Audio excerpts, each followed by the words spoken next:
Yeah, so a scientist to me is someone who likes that, who likes to investigate and sort of, it becomes a pushing the boundaries of what you know. Like you then go look for things that you don't understand and try to figure them out, right? Once you've figured out all of the obvious things around you, like how your car works and stuff like that, then you can go look for things that are harder to understand and more challenging puzzles to try to disentangle. And that becomes really pushing the edge of what people in humanity in some sense knows is you're really there at the boundary of knowledge. So a scientist who is someone who likes to understand things and then likes to look for challenges of things that are not yet understood.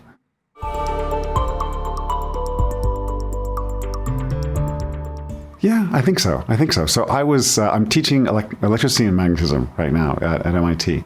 And I'm seeing freshmen, basically students who just arrived from high school. And it doesn't seem like they necessarily are very interested in electricity and magnetism. It's a course that's required for everybody, right? And I'd look at them and say, look, you are the people who need to know this more than anyone in history, because everything around you has some component of electricity and magnetism that you need to understand if you want to know, if your phone charger says that it's a 1 amp charger and you have another one that's a 1.3 amp charger, what does that mean? Like, how long is it going to take to charge your phone? Well, you can figure that all out if you understand a little bit about physics.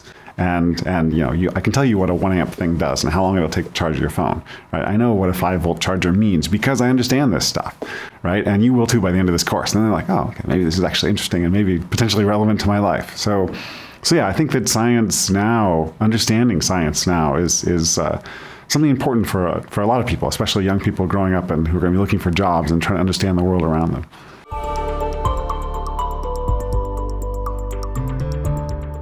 I think you just have to enjoy your work every day.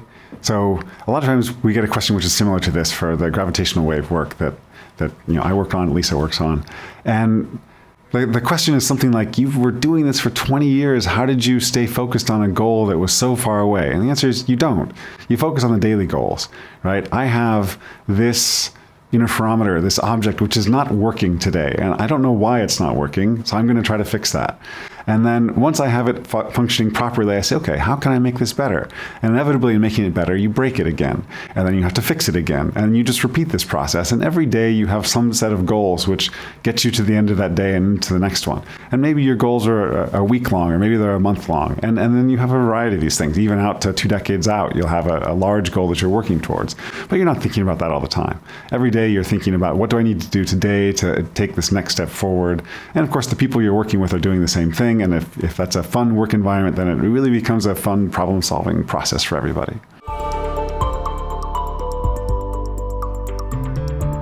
There are those moments where you realize there's something that you haven't understood that finally kind of hits you. And usually it's not eureka. Usually it's like, wow, I really should have seen that a long time ago.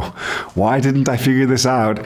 No, I don't know, but now I know and I can move on, right? And you can keep going with things. But there's never the eureka moment, I'm done with this work. That really doesn't ever happen, as far as I can tell. The big breakthroughs are when you're stuck in some place and you can't figure out why you're stuck, and you're doing this exploration of everything around you to try to understand what it is that's preventing you from moving forward.